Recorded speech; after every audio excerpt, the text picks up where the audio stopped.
what happened in 20th century was passage from the whole era of world history, namely from society of producers to society of consumers. On the other hand, you had the processes of fragmentation of human life. When I was young, it was ages ago, we were impressed by Jean-Paul Sartre, who told us that we need to create projet de la vie, project for life, and once we selected the project for life, we have to go step by step, consistently from one year to another, closer to this ideal. Now, tell that to the present-day youth, and they will laugh at you, really. We are in great difficulty to guess what will happen to us next year. And project for life, for the whole life, is something incredible. Life is split into episodes. It was not like that at the beginnings of 20th century. Societies have been individualized, namely, instead of thinking in terms of community to which you belong, nation to which you belong, political movement to which you belong, and so on, people tend to think, redefine the meaning of life, the purpose of life, the happiness in life, to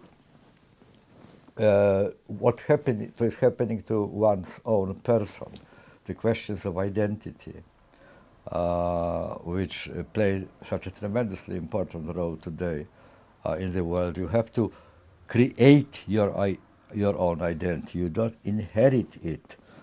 You not only you need to make it from scratch, but you have to spend your life, in fact, redefining your identity, because the styles of life, what is considered to be good for you and bad for you, the attractive, tempting forms of life change so many times in your life. If I try to list all fashions in this respect, which changed in 86 years of my life, well, we would probably have to spend several hours here talking in order to just to name them all. So all these have changed. There are plenty of changes, not just the passage from totalitarianism to democracy, but so many other things. And I'm afraid that we can't really, with hand on our hearts, say which of these changes is the most lasting and will influence the life of next generations of our grandchildren or great-grandchildren. But I still am unable to say whether it is the beginning of the new form of life, which will last for centuries, or whether it is a period of transition from one kind of social order to another kind of social order. When you are in a process of transition, it's very difficult to imagine another kind of a stable solution, settlement of human cohabitation. But then it comes sooner or later. So even that question is we are unable to answer.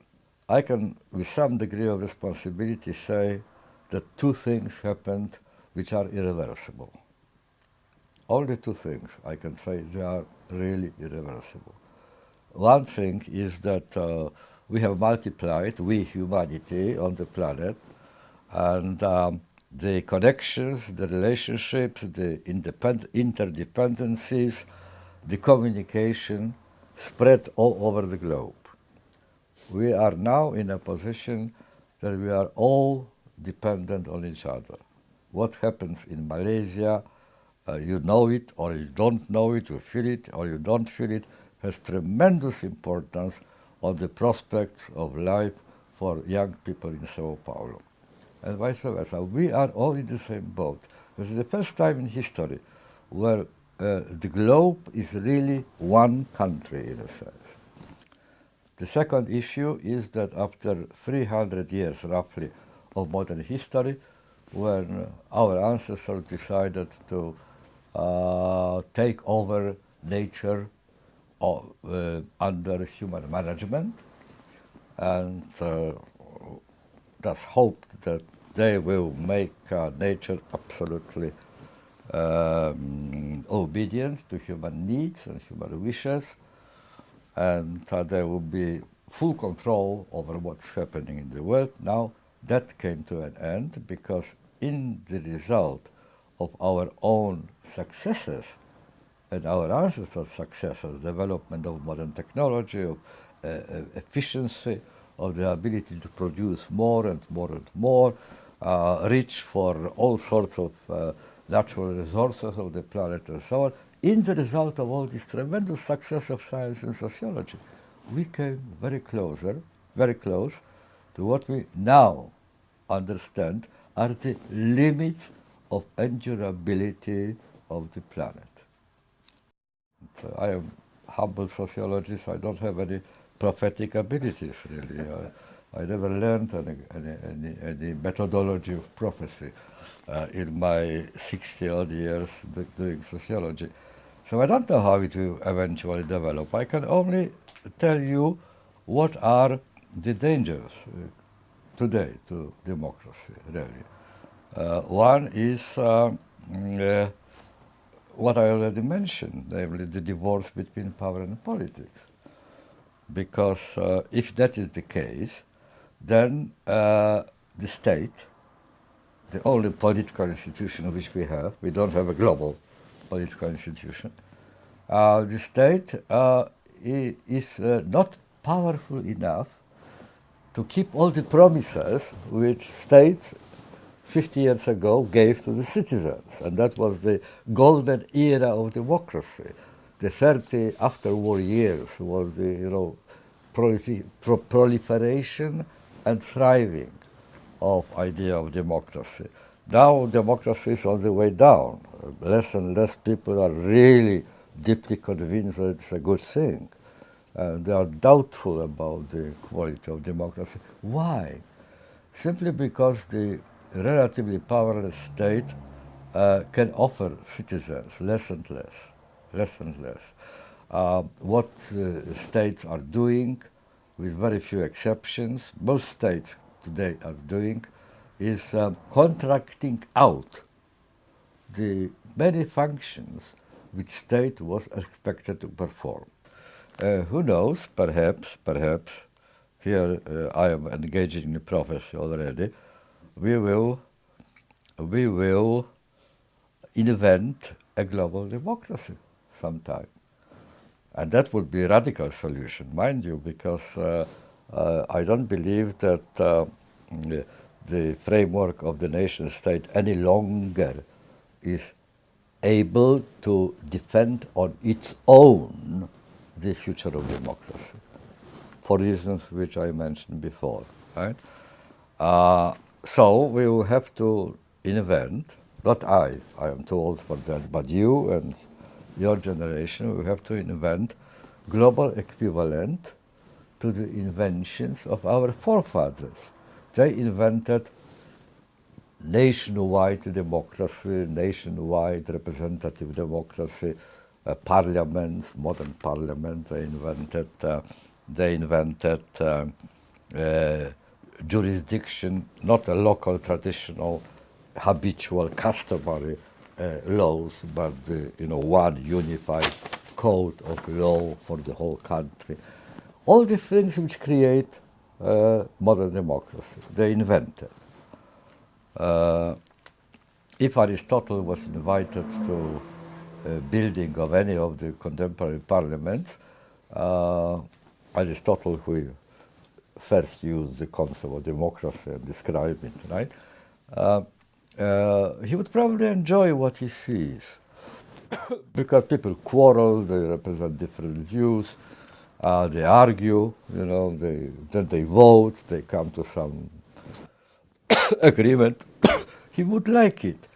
But then if someone told him that that is democracy, he would laugh, because democracy he described in ancient Athens was just people coming to the marketplace, and fighting each other and coming to some resolution. Which means that democracy is a notion which acquires over time in history different forms and different instruments, different strategies.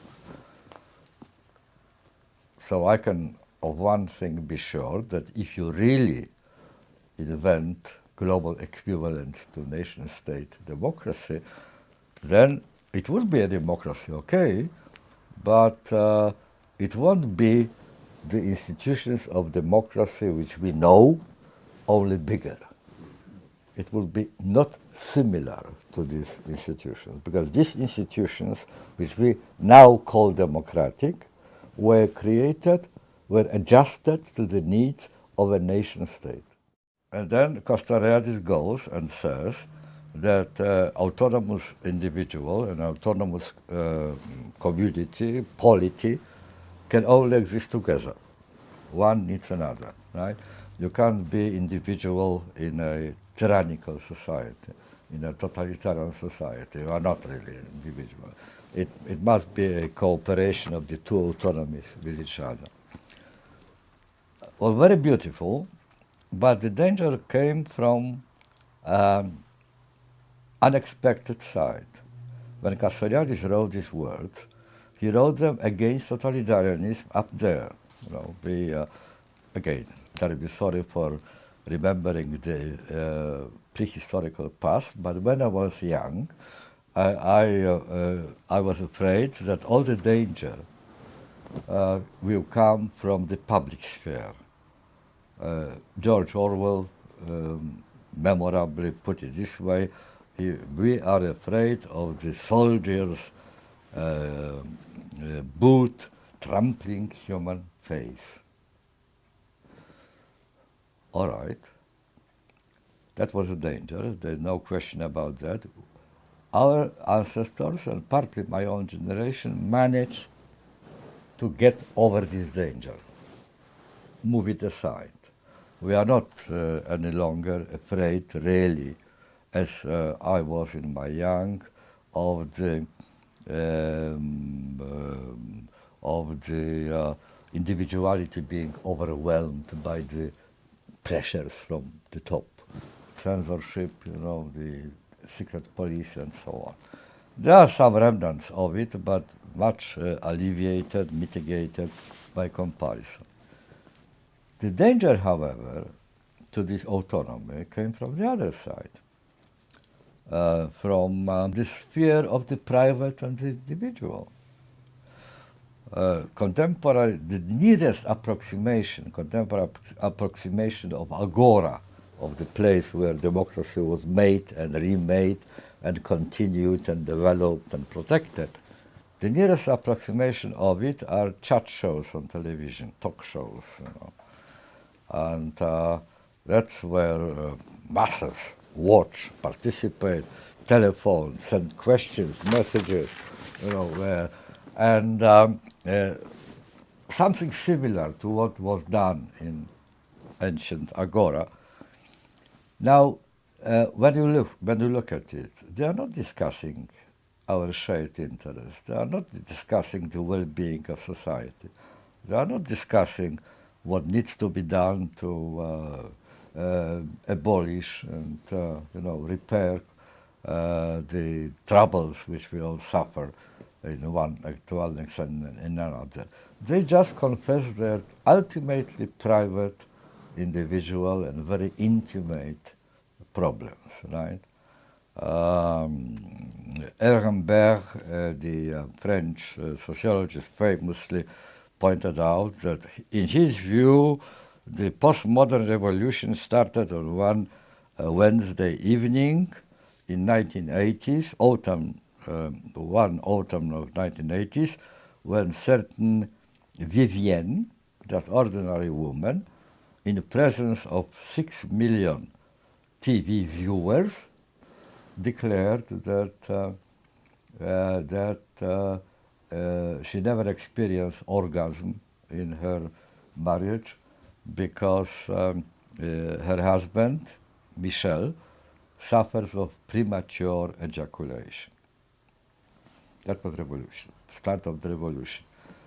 Why start a revolution? Because suddenly on the Agora, people started confessing things which were the embodiment of privacy, embodiment of intimacy, which you would confine only if you were a Catholic to the priest on confession, or to your really very, very close circle of very intimate friends.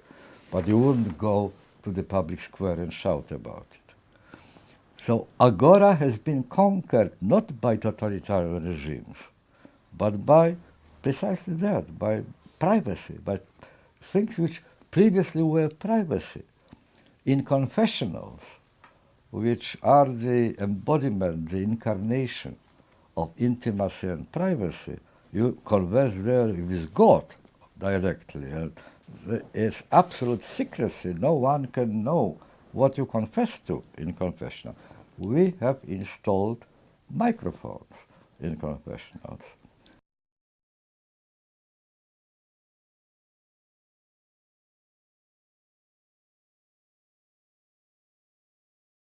One addict of Facebook confided in me, not confided, he actually boasted to me that he made 500 friends in one day.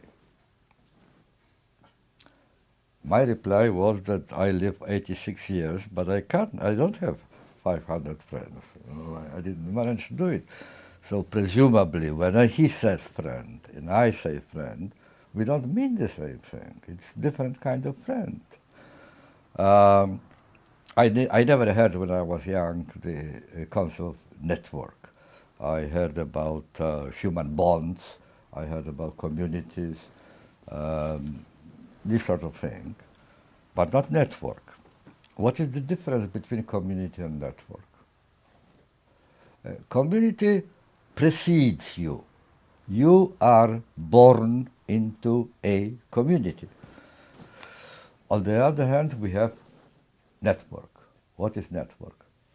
Unlike community, network is made and maintained, kept alive by two different activities. One is connecting and the other is disconnecting. And I think that the attractiveness of the new type of friendship, Facebook type of friendship, I call it, is precisely in that. That it is so easy to disconnect. It is easy to connect, to make friends. But the greatest attraction is the facility of disconnecting. Just imagine if you have not online friendship, not online connection, not online sharing, but offline connection, real connection, face to face, body to body, eye to eye. Then breaking relationship is always a very traumatic event. You have to find excuses, you have to explain, you have to lie very often, and even then you don't feel safe because the partner would say, well, you have no right, you are swine, you are pig, you are whatever, awful man, and so on. It's difficult, but on internet it's so easy, you just press delete and that's it. Instead of 500 friends, you have 499, but it is only a temporary irritant because tomorrow you will have another 500. That undermines human bonds. Human bonds are a mixture of blessing and a curse. Blessing, because it is really tremendously pleasurable and tremendously satisfying to have another partner on whom you can rely and do something for him or for her. It's it's some kind of experience which is unavailable to the Facebook friendship. So it's a blessing. And I think that very many young people they are not even aware what they lost because they never experienced this sort of situation. On the other hand, it is a curse because once you enter the bond, You expect to stay there forever. You swear. You take an oath. Till death do us part, right? Forever. But what does it mean? It does mean that you mortgage your future. Perhaps tomorrow or next month or next year, there will be new opportunities, now unheard of. You can't predict them, and you won't be able to pick them, these new opportunities, because you will be already tied by your old commitments, old obligations. So it's a very ambivalent situation, and hence the curious phenomenon of this person, solitary person in a crowd of solitaries, right? We are all in solitude and in a crowd in the same time. That there are two essential values which are absolutely indispensable for a satisfying, rewarding, relatively happy life. One is security, the other is freedom. You can't be happy, you can't have a decent, dignified human life in the absence of one of them, right? Security without freedom is slavery. Freedom without security is complete chaos, inability to do anything, plan anything, even dream about anything. So you need both. The trouble, however, is that no one yet in history and on the planet found the golden formula, the perfect mixture of security and freedom. Each time you get more security, you surrender a bit of your freedom. There's no other way. Each time you get a bit more freedom, you surrender part of your security. So you gain something and you lose something. 70-odd years ago, Sigmund Freud published this famous and tremendously profound and influential book called Civilization and Its Discontents. He said that civilization is always an exchange, a trade-off, as he put it, trade-off. You give something of one value in order to get something of the other value.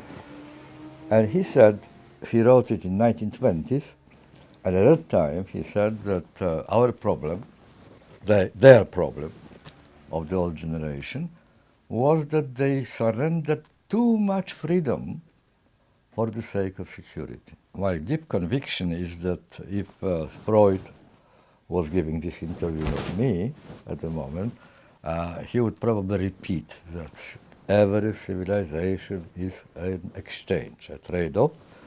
But his diagnosis will be exactly opposite, that our troubles come today from the fact that we have surrendered too much of our security for the sake of more freedom.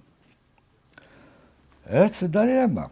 I think that I sense already some prodromal signs that the pendulum is beginning to move back towards more security. Social state comes again into public favors. People dream about it, They want stronger powers and more stability, a little bit more stability. It's very beginning. I'm not saying that we are already on the way, but there are signs that is happening. So my conclusions are twofold. One, we will never find the perfect solution of the dilemma between security and freedom.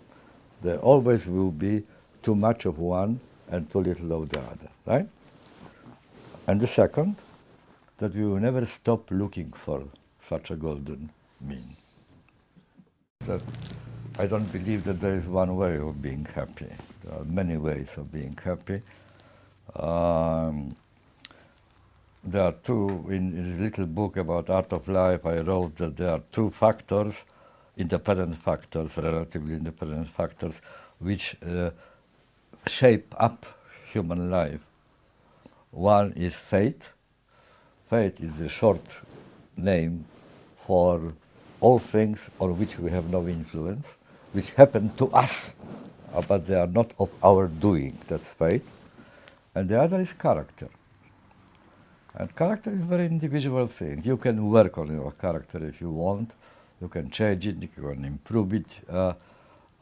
It is under your control to a very great extent.